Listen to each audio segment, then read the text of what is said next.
రాహుల్ గాంధీ గారి అసలైన రాహుల్ గాంధీ దేశభక్తుల కుటుంబం, రాహుల్ గాంధీ కుటుంబం ఎక్కడ కూడా మేమే అని చెప్తలేదు ఎక్కడ. ఎందుకంటే వాళ్ళు ప్రాక్టికల్, అంటే వాళ్ళు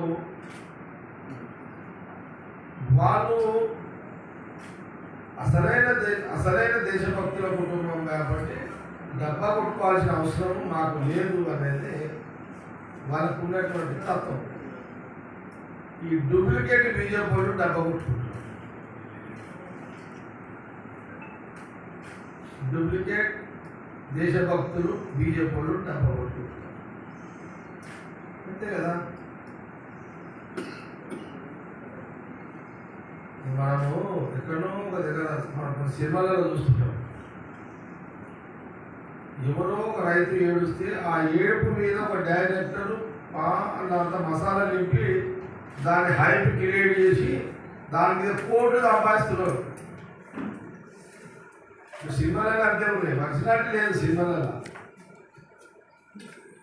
నేను పాత సినిమాలు చూసుకోలేం కదా, ఆ సినిమాలకి ఈ సినిమాలకు అప్పుడు పాత ఎన్టీ రామారావు, పాత అక్కినే నాగేశ్వరరావు, కృష్ణ, శోభన్ బాబు, కృష్ణరాజు, గీత ఆయన ఒరిజినల్ యాక్టర్స్ వాళ్ళంతా.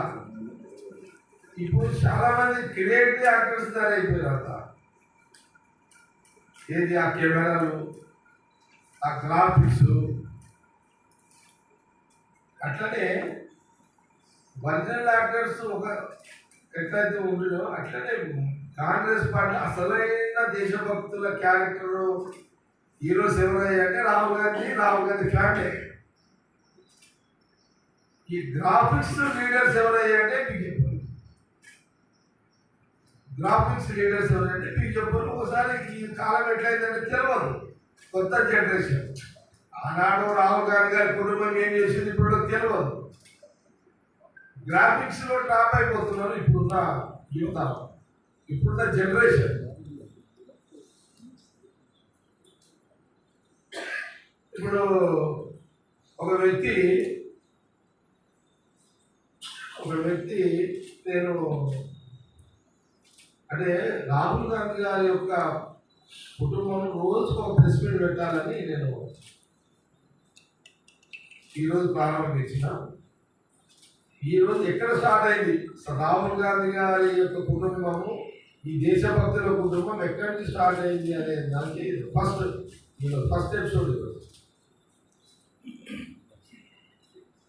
ఎక్కడ ఇదంతా ఇండిపెండెన్స్ కంటే ముందు కాంగ్రెస్ పార్టీ అసలు 130 years చరిత్ర అందరూ తెలిసింది. సరే, ఈ రాహుల్ గాంధీ గారి కుటుంబం నుంచి జాతీయ కాంగ్రెస్ పార్టీ అధ్యక్షుడు ఎవరు? మోతీలాల్ నెహ్రూ గారు.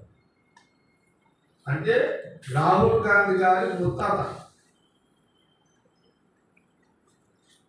రాహుల్ గాంధీ గారి ముత్తాత మోతీలాల్ నెహ్రూ గారు కాంగ్రెస్ పార్టీ అధ్యక్షుడిగా,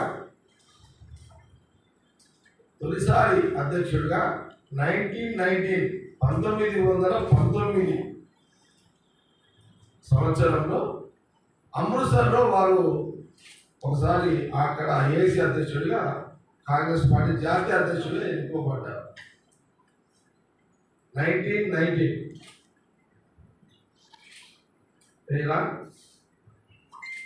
నేను రాగలేదు కదా.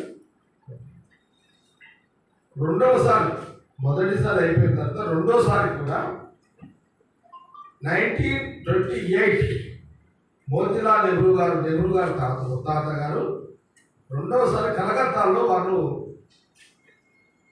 కాంగ్రెస్ పార్టీ ఏసీ అధ్యక్షులు ఎన్నుకోబడ్డారు. దాని తర్వాతనే వారు